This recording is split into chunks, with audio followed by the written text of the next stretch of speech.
When tea was first brought to England in the 1660s, it was a beverage enjoyed by the royal family and the upper class. Over the next 2 centuries, it became an essential part of daily life for all members of society.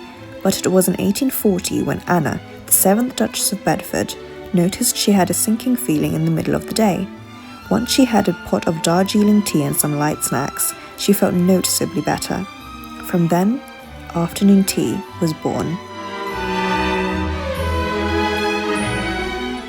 Please join me once again for a festive afternoon tea to celebrate my birthday at the most charming hotel in Mayfair, the Ritz.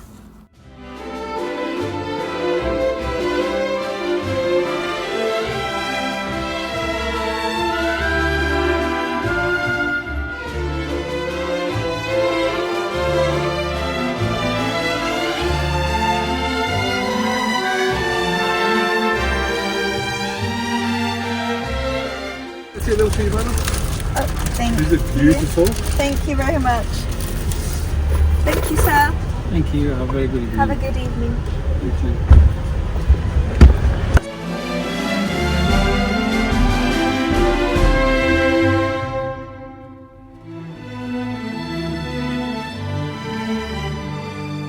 While it's no longer an experience only reserved for certain classes, most luxury establishments insist on a smart casual dress code to continue the formalities of the 1800s tea parties.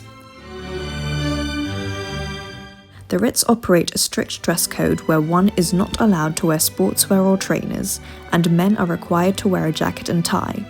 If you do turn up without, they can provide you with one at the cloakroom, and will give you this as a ticket if you wish to leave any bags or coats there. The interior was designed by London and Paris designers in the Louis XVI style, and it's this room which hosts the famous afternoon tea at the Ritz. Afternoon tea is served in the Palm Court, and with 20 different types of loose-leaf tea to choose from, you can also opt for champagne to add some extra sparkle to the occasion. But even if you don't drink alcohol, you can choose between a sparkling tea and a sparkling rosé, which is what we both had.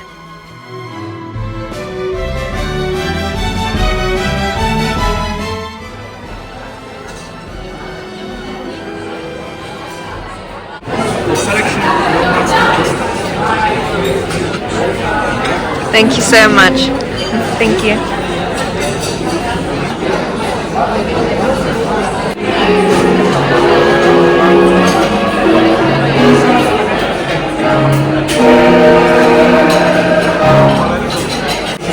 No allergies, no special requests. I will give you a big explanation.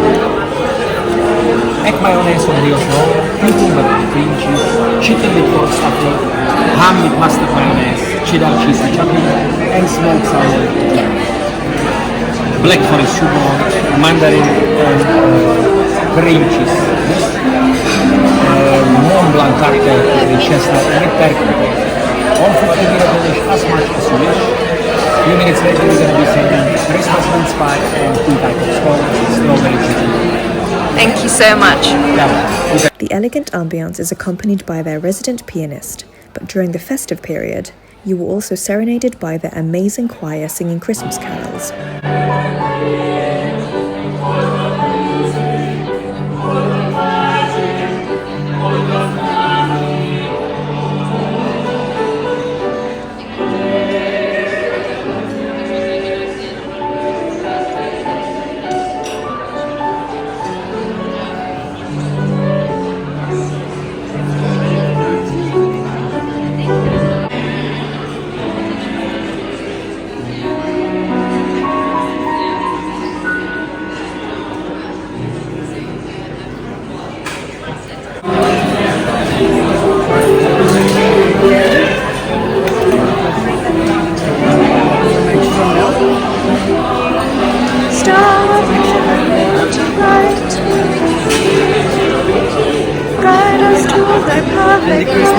Hello.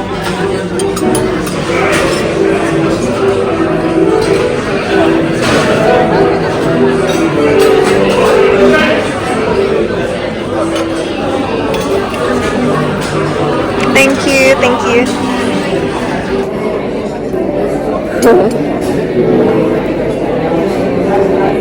Is this in your favorite Christmas movie? I was going on a hillside.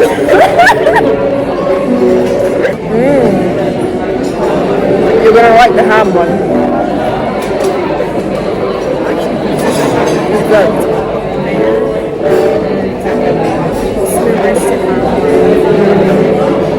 That one's yummy. Do you like it? It's nice, isn't it?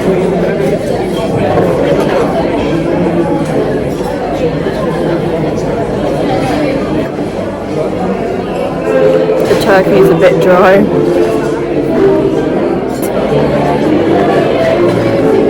This one's Raymond's favourite, the cucumber one.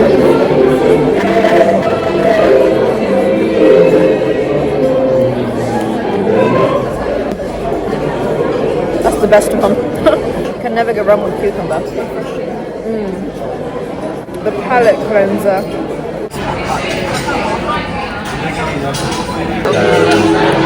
Oh, yummy. Thank you. I like the lids. Did you see the lids?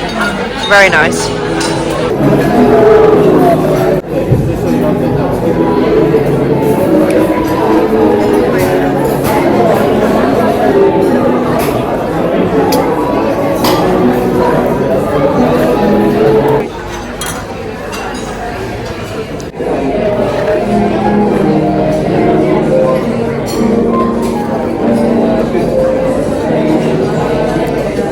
This is new.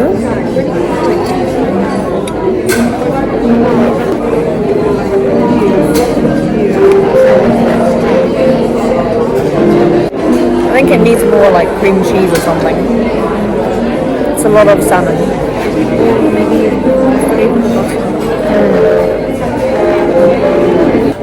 Happy birthday, Thea. Oh, thank you so much. Thank you. Aww.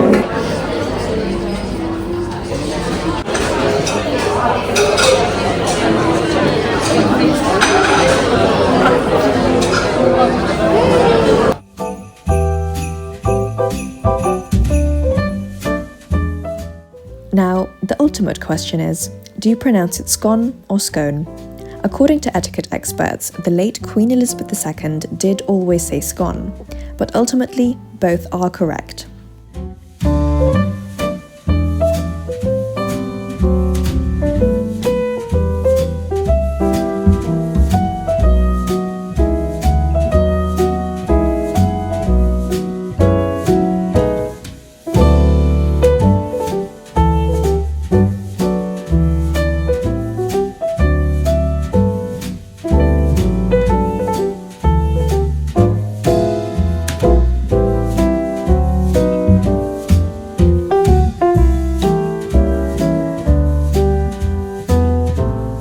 There's teacups and the Christmas decor. How cute.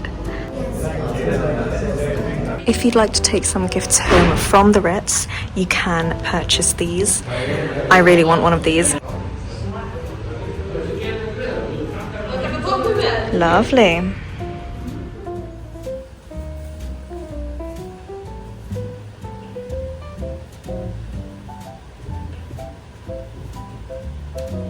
So if you've watched my previous afternoon tea videos, you'd know that it's usually £76 per adult and then £55 per child. But now during the festive period, it's £115 per adult and then £75 per child. I usually book it for around my birthday, but this year I decided to push it back a bit so that we can experience it in a different setting with Christmas decor. Now to begin with, speaking of decor, stunning. Although traditional because they use the same Christmas decor from the previous years, it still is rather fabulous. The details that they focus on at the Ritz is second to none, and honestly, they capture the festive spirit at the Ritz beautifully. The atmosphere, because we went during the weekend, was of course quite busy as expected and is quite loud in the palm court since there's no carpet. Not only does it make a difference if you're wearing heels, but can also make a difference in sound because carpet absorbs sound and can therefore reduce the noise in the room. In my first afternoon tea video,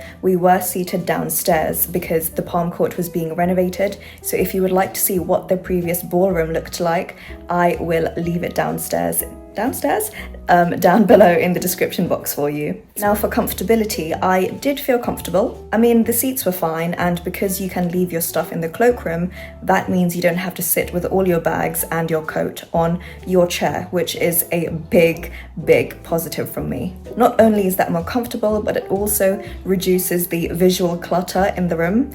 Personally, I think. Now for the food, it was tasty as usual. This time they also added sourdough bread with salmon, and because of the season, they also added mince pies. But personally, there was a bit too much salmon in comparison to the bread ratio for my liking, and the scones were a bit cold by the time we got to them because it wasn't wrapped in a napkin. However, that did not stop it from tasting great. You can take the cakes and pastries home, but not the sandwiches due to health and safety reasons. Now the teas, I cannot fault because anytime I go there, whichever one I try, it's always good. Additional bonus points because they use loose leaf tea with a tea strainer as opposed to a tea bag. Do try the Christmas tea if you go because it's limited edition and you can only have it at the Ritz during Christmas. The location, because you are in the heart of London, right by Bond Street and Green Park, the world is your oyster. Before or after your afternoon tea slot, you can just go shopping by Bond Street or Piccadilly, or even just go for a walk in Green Park. Another suggestion is you can visit Winter Wonderland in Hyde Park. Last but not least, the service. The Ritz is the epitome of going above and beyond. Unfortunately, we didn't get Luigi, who we usually have, because he was off that day. The team actually gave me a lovely birthday card and also a Ritz bear, which I absolutely adore. Later on, we were then joined by Andrea, who we also had last year. And if you go to the Ritz, please request for Andrea or Luigi and say that you saw them in my videos, because honestly, I couldn't even express to you how amazing they are. Andrea did the most for my birthday by giving us extra gifts from the hotel and also a tour, which we were, of course, not allowed to film. And that just made my birthday all the more special because that was just such a personal touch from him. That being said, I would 100% recommend the Ritz because every time I go there, it's always the best experience and they always make me feel so special every time I go. Right, so we have come to the end of the video, and as a thank you and a little Christmas gift from me to you, I am going to do a giveaway. As you saw earlier, you can purchase gifts from the Ritz such as jewelry, bags and souvenirs. So I got you a little something from the gift shop. I got the lucky winner a Ritz candle, and that's actually outside of the Ritz Hotel. Gorgeous, isn't it? And I also got you a Ritz Hotel keyring. And that's how it looks like. Now all you have to do is comment and like this video and also subscribe to this YouTube channel. Then follow me on Instagram, which will be linked in the description box as well as probably shown somewhere on screen here. And then on my latest post at the Ritz, like the post and then tag in the comment section who you would like to give those gifts to, even if you just wanted to keep it for yourself.